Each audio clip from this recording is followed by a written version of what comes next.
A few thoughts on good governance and innovative initiatives.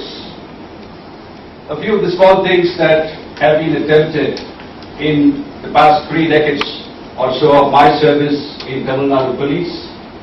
And first of all, what is good governance?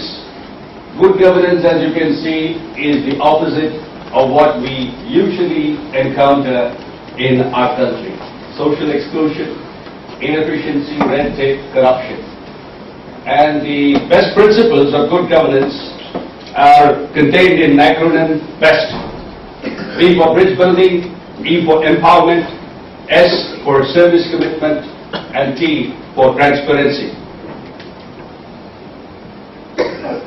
But as Peter Drucker said, innovate or perish. But I have turned that conjunctive logic of Peter Drucker into innovate and perish. Because if you innovate in the governance sector, either you would be caused to perish or your idea would perish. So whichever is earlier. And you see, when somebody comes up with a bright bulb idea, a brilliant idea, the top management will say, let us run it up the management chain. And you can see the kind of instruments that will be used to cut it to pieces. And that's what happens for the innovator.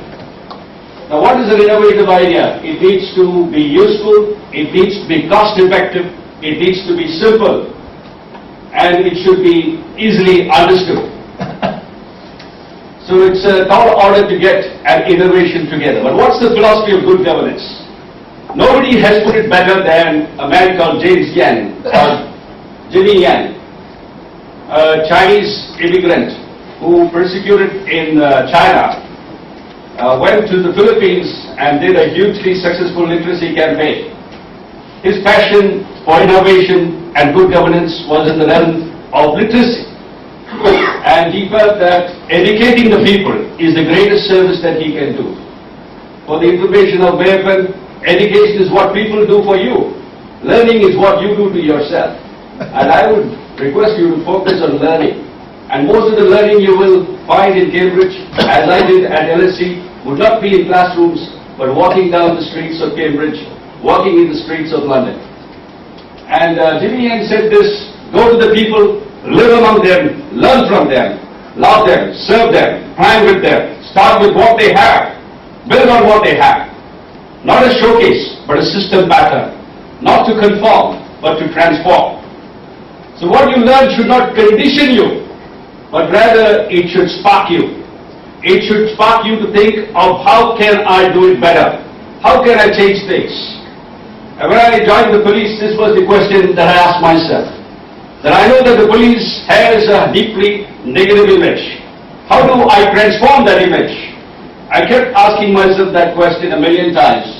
And one day, in a flash, the idea flashed in my mind, start Friends of Police, FOP. How many of you have heard of Friends of Police? Thank you. And so we, in this country, face a huge, issue of human resources not being adequately optimized, not being adequately trained. But that could be the greatest resource if we have an innovative spirit.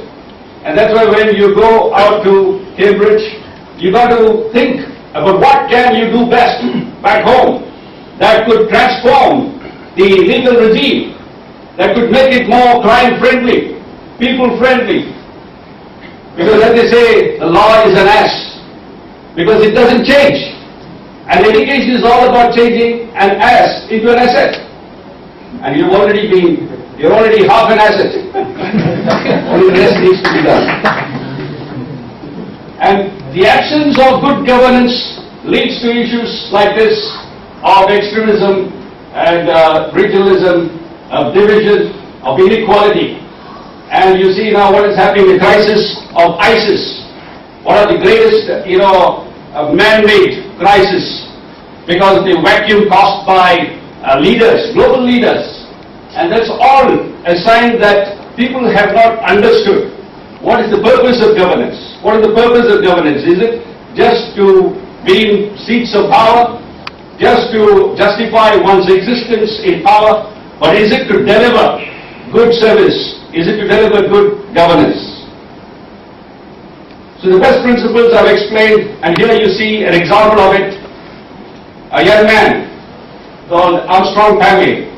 He built single-handedly with the help of funds mobilized through social media, Facebook primarily, a 100-kilometer long road in a remote part of the hill state, which connected his district with Nagaland, Assam, and the rest of the state. He raised funds from the Facebook, and he was given the name Miracle Man by, grateful fellow villagers. He's a 2009 batch Indian Administrative Service, the service to which Mr. Bilipa sir belongs to, and he was the first from his tribe. Now, when I joined the police, I had just, recovered from a major, crisis in my life when I was injured walking a few feet ahead of Rajiv Gandhi as a young ASP. And I said, what can I do to make a difference to the police? I have been spared for a purpose. And as I cogitated and kept asking myself, how do I transform the police image?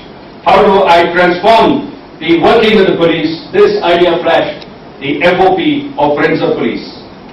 As I spoke about it in various fora, I found thousands of people who were gunning for it, who said, we want to be Friends of Police. People from all walks of life, men, women, children from minority communities, trooping into police stations saying, we want to be a FOP. And I understood that we had bad policing because people did not understand the police. Because worldwide, even at the LSE, I understood that there is a certain antipathy against the police. Because the police is always involved in negative interventions of enforcing the laws, of preventing people from breaking the laws, of arresting and remanding. And therefore there is a need for having a powerful positive movement. And I said that any member of the public who is not involved in any civil or a criminal case should be empowered as a FOP. Because the Constitution, which gives us the power for governance, actually starts with these words, we the people of India. And therefore this power actually belongs to the people, and we only need to share the power. So FOP is a formula for sharing both power and responsibility with ordinary people. Now in my current assignment as ADGP Economic Offences Wing, we said that it's not enough to investigate cases after people go through a scam. We need to be proactive to prevent a scam. And so we created another avatar of the FOP, which is known as FOP Scam Buster, where we enrolled retired, financially savvy employees of banks, insurance sectors, SEBI, students, and so on. And they disseminate awareness among the gullible public to educate them, and to prevent the commission of economic frauds. We have identified symptoms of these fraudulent schemes, that they offer a very huge interest rate, which would not be feasible for any business concern to pay. Then we created an intelligence unit which goes into the marketplace and finds out which new establishments have come into being, which could be fly-by-night operators. So we work on this precept of prevention is better than cure. Social media like Facebook, Twitter are used to disseminate awareness. There is a separate mobile number, email ID, and even a Facebook account that has been opened. Now, FOP has had a huge inspirational effect in the sense that it has inspired large numbers of youngsters to venture out, to do things which they would normally not do. Here we have the commander of this group of 50 Friends of Police, who in the month of July, to celebrate the 20th anniversary of the Friends of Police, decided to create a new world record by cycling to every district headquarters, every city in Tamil Nadu, and carrying his messages of FOP. And that Bhagendran, the commander, had a few years ago did another Limca record of covering the entire coastal borders of India, right from Kanyakumari to Leh Ladakh, and then all the way to Arunachal Pradesh, and then all the way back from Chennai to Chidambaram, where they belong to.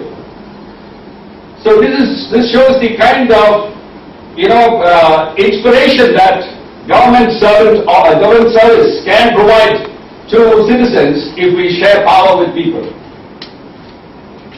And they were received at all the district headquarters by police officers who provided, them hospitality and welcomed them.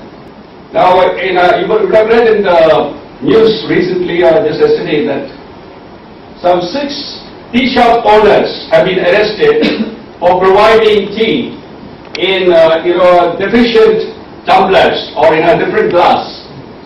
And while I was IT social justice, I said, let us address this problem by starting where it began. I borrowed the idea of the Boston Tea Party, and I said we'll start social justice tea parties. And therefore we created this platform by which our inspectors went to villages, 37,000 villages, which is about 40% of the total number of, hamlets in Tamil Nadu, and invited 50 members of the public. 50% of them being belonging to the scheduled caste and scheduled tribe, and 50% belonging to the majority community. And then they were, given the awareness about what are the laws against this kind of practices, untouchability, and what are the schemes that government have for the empowerment of the weaker sections and so on. And this has been covered in, books by scholars from the US. That is a very innovative program. And in fact, it led to even the very political Tea Party movement in the United States a little later. A whopping 1.9 million people in 37,000 tea parties, had participated in this program all across the state. I already mentioned about the current programs we have adopted to prevent people becoming victims of Ponzi schemes and fraudsters.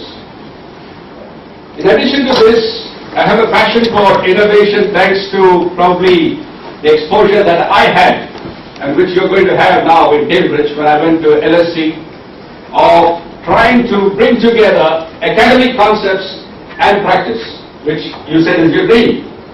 And one of the ideas a big idea that I have developed is called economics. The Indian education system has a glitch that it doesn't train young people to be innovators. It trains them to be status quoists. It trains them to just, learn by rote and not to be creative. And therefore I came up with this concept of economics, which means pursuit of excellence with a passion, with an obsession.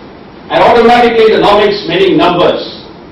You increase your yearning or passion for excellence, automatically your pace of learning will be faster than the rate of obsolescence of knowledge, and eventually your earning, both in terms of satisfaction, goodwill, and in terms of numbers, will be far greater. And then the concept of X factor. Now X is something all of us, were playing with when we were in school. Now to measure your IQ, suppose I was to draw a triangle, IQ meaning innovation quotient, and on one side, if X is there, and the other side it is 5 and 3, how do you find X? Normally what would you do? You would do that hypotenuse square minus the other side and you will get X. But one innovative student just put a circle around X and said, here it is. So that is innovation. So I use this idea of X factor to create a security concept. And that security concept can sensitize any person, or not just a police person, who is deployed on security duty. You assume that a factor X is present. Automatically, you would be sensitized. Your consciousness of a threat would be heightened, instead of assuming that it may or may not be present. And it could be a multiple of X factors, like it happened in the 9/11 attack or in the Mumbai 26/7 attack. Then another concept is state assurance. This is a unique concept not practiced in any country, any nation, any time. Here the state government, I sent a proposal to the Chief Minister saying the state has a duty to restitute any loss of property in a crime, because the citizen lives in a state obeying the laws, paying the taxes, So whose duty is it to protect the law, protect the property of the citizens? Is it not exclusively the duty of the state? First question to Mayor. Why is it not? But it is an inchoate, silent provision that neither judges nor lawyers nor citizens are aware, and therefore they do not agitate the matter that the state should restitute the loss if the police do not detect and recover it. So the idea being far ahead of its time, it has not yet gained acceptance, though it has been published in a few insurance journals. Now, in order to address the issue of innovation, you need to have a thought process in place. The current thought process is too conservative, too conventional. You are so boxed in by conditioning of parental expectations, of peer expectations, the pressure of competition, and the need to score high in the papers, in whichever university you are studying in, that you cannot think out of the box. And therefore, I've created a thought process called EQ thinking or equilibrium thinking. There's a website called eqthinking.com. Be at it, beat it, which is a 24-hour thought process where it's so simple that you can internalize this thought process to beat stress and to be more creative. And practicing that for nearly 20 years, that led me to this huge concept of Exinomics, which is published on this link, managementexchange.com. So this is just to give you an inkling of the possibilities that there are before you, of the learnings that you can bring back, the huge impact that you can have, not just in law. See, as a police officer, it's an oxymoron, as Mr. Baliappa says, to be a thinking policeman. But it's not as if even a lawyer needs to be concerned only about his domain of law. You could come back with technology solutions. You could come back with an interconnection of ideas from different domains and disciplines. Don't just restrict your focus and vision on your legal department. You could make an impact in politics or in leadership or in terms of NGO activity. And so the sky is not the limit. So once again, I thank Mr. Baliappa for giving me this platform, this wonderful opportunity of sharing these ideas. I thank the British Council, who have always been, patrons of positive ideas and a great country for innovation. And I wish you all the